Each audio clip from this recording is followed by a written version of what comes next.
دین vibes, دین کی آواز۔ بعض صورتوں کے خاص خاص فضائل احادیث میں وارد ہوئے ہیں، جیسے سورہ فاتحہ، سورہ بقرہ، سورہ آل عمران، سورہ کہف، سورہ ملک، سورہ کافرون، الاخلاص اور معوذتین۔ حضرت برار اللہ عنہ روایت کرتے ہیں، ایک صحابی تھے جو اپنے گھر میں سورہ کہف کی تلاوت اونچی کر رہے تھے۔ ان کے گھر کا سین چھوٹا تھا، گھوڑا بھی بندھا ہوا تھا، اور چارپائی کے اوپر ان کا بیٹا بھی لیٹا ہوا تھا، سویا ہوا تھا۔ اب ان کا دل چاہتا تھا کہ وہ اونچی تلاوت کریں، جہر سے تلاوت کریں۔ جب وہ جہر سے تلاوت کرتے تو گھوڑا بدکتا تھا، اور ان کو ڈر ہوتا یہ گھوڑا کہیں میرے بیٹے کو لات نہ مار دے، تو وہ آہستہ پڑھتے تو گھوڑا بھی پرسکون ہو جاتا۔ پھر طبیعت میں جوش آتا، شوق اٹھتا، پھر دل چاہتا کہ اونچا پڑھیں، پھر گھوڑا بھی دکھنے لگ جاتا۔ یہی ساری رات ہوتا رہا۔ جب صبح کا وقت ہوا، انہوں نے دعا کے لیے ہاتھ اٹھائے تو انہوں نے دیکھا کہ کچھ بادل سے ہیں جن کے اندر روشنیاں ہیں، اور یہ روشنیاں ان کے سر سے دور آسمان کی طرف جا رہی ہیں۔ پھر وہ نبی علیہ السلام کی خدمت میں حاضر ہوئے، فَذَكَرَ ذَلِكَ لِلنَّبِي صلی اللہ علیہ وسلم۔ انہوں نے نبی علیہ السلام کے سامنے یہ پوری رات کا قصہ بتایا، تو نبی علیہ السلام نے فرمایا کہ یہ اللہ تعالیٰ کے فرشتے تھے جو تمہارے قرآن کی تلاوت سننے کے لیے تمہارے قریب آ گئے تھے۔ اگر تم تلاوت کرتے رہتے تو مدینے کے لوگ اپنی آنکھوں سے اللہ کے فرشتوں کو دیکھ لیتے۔ تو سورہ کہف کی تلاوت سننے کے لیے اللہ کے فرشتے آسمانوں سے نیچے اتر پڑے۔ ابو درداء رضی اللہ عنہ روایت کرتے ہیں، من حافظ 10 آیات من اول سورۃ الکہف، کہ جس بندے نے سورہ کہف کی پہلی 10 آیات کو یاد کر لیا، اسی من فتنۃ الدجال، اللہ تعالیٰ اس کو دجال کے فتنے سے محفوظ فرما لیں گے۔ پھر معاذ رضی اللہ عنہ فرماتے ہیں کہ نبی علیہ السلام نے ارشاد فرمایا، من قرأ اول سورۃ الکہف وآخرہا کانت لہ نورا من قدمہ الی رأسہ، کہ جس نے سورہ کہف شروع میں تلاوت کی اس کے لیے قدموں سے لے کے سر تک نور ہوگا۔ ومن قرأہا کلہا، اور جس نے پوری سورہ کہف کی تلاوت کی، کانت لہ نورا ما بین السماء الی الارض، تو اس کے لیے اللہ تعالیٰ زمین سے لے کے آسمان تک نور پیدا فرما دیں گے۔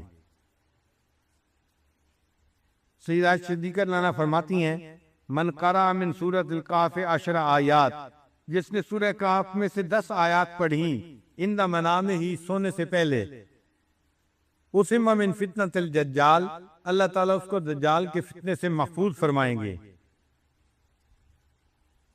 ابن عباس نے فرماتے ہیں کہ نبی علیہ السلام نے ارشاد فرمایا، سورۃ الکہف تدعی فی التوراۃ حائل، کہ سورہ کہف کا نام تورات کے اندر حائل تھا۔ حائلہ کیا مطلب؟ حائل ہونے والی، یعنی یہ بندے اور قبر کے عذاب کے درمیان حائل ہونے والی صورت ہے، بندے اور شیطان کے درمیان حائل ہونے والی صورت ہے۔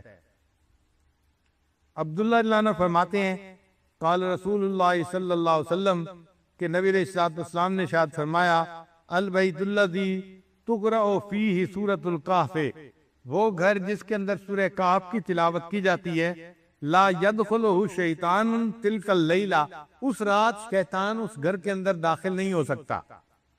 یعنی جو بندہ رات کو سورہ کہف تلاوت کر لے گا، اس گھر کے اندر شیطان رات کو داخل نہیں ہو سکتا۔ آپ اندازہ لگائیے اس سورت کی کتنی عظمت ہے کہ جس گھر میں رات کو پڑھی جائے شیطان رات کو داخل نہیں ہو سکتا، تو بھئی اگر دن میں پڑھی جائے گی تو دن میں بھی داخل نہیں ہو سکے گا، اور جس گھر کے لوگ پڑھیں گے وہ فتنہ دجال سے محفوظ رہیں گے۔ اس سورت کو یاد کرنا اور اس کی کثرت سے تلاوت کرنا یہ بہت فائدے کی بات ہے، اسی لیے جمعہ کے دن اس سورت کا پڑھنا اور بھی زیادہ ثواب کا باعث ہے۔ نبی علیہ السلام نے ارشاد فرمایا کہ سورہ کہف کو جمعہ کے دن تلاوت کیا کرو۔ تو ہم سورہ کہف کی بھی تلاوت کریں جمعہ کے دن، اور اس کو یاد کر کے پڑھنے کی کوشش کریں تاکہ اللہ تعالیٰ ہمیں شیطان سے بھی بچائے اور جو دجال ہے اللہ تعالیٰ اس کے فتنے سے بھی ہمیں محفوظ فرمائے۔ نام نے اس کے جواب میں فرمایا کہ اذن یغفر ذنبک وتکفی ہمک، اگر تو ہر وقت مجھ پر درود شریف پڑھے گا اللہ پھر تیرے سب گناہوں کو معاف کر دیں گے اور تیرے تمام غموں کو اللہ ختم فرما دے گے۔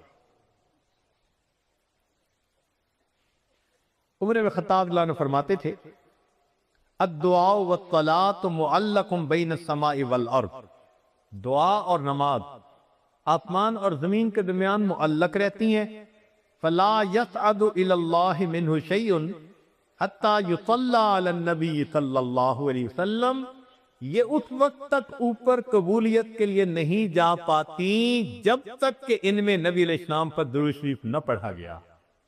اسی لیے ہر دعا سے پہلے بھی درود شریف پڑھنا چاہیے، بعد میں بھی پڑھنا چاہیے۔ نبی علیہ السلام نے ارشاد فرمایا الدعاء بین الصلاتین لا یرد، کہ دو درود شریف کے درمیان جو دعا مانگی جاتی ہے اس دعا کو رد نہیں کیا جاتا۔ ایک حدیث مبارکہ میں نبی اسلام نے فرمایا من صلی علی فی کتاب لم تدل الملائکۃ تستغفر له ما دام اسمی فی ذلک الکتاب، اگر کوئی بندہ لکھ رہا ہو اور لکھتے ہوئے نبی علیہ السلام کا نام نامی اس میں گرامی آ جائے اور وہ نام نامی اس میں گرامی کے ساتھ صلی اللہ علیہ وسلم لکھے، تو نبی علیہ السلام نے فرمایا جب تک اس کتاب میں میرے نام کے ساتھ یہ درود شریف لکھا رہے گا اس وقت تک ایک فرشتہ اس کے لیے استغفار کرتا رہے گا۔ اللہ اکبر کبیرہ۔ ابن مسعود عنہ فرماتے ہیں کہ نبی علیہ السلام نے فرمایا اول الناس بی یوم القیامہ اکثرہم علی الصلاۃ، کہ جو بندہ مجھ پر سب سے زیادہ درود شریف پڑھتا ہوگا وہ پھر قیامت کے دن میرے سب سے زیادہ قریب بھی وہی بندہ ہوگا۔ ابو بکر صدیق عنہ نے ایک عجیب بات فرمائی، فرماتے تھے کہ الصلاۃ علی النبی امحق للذنوب من الماء البارد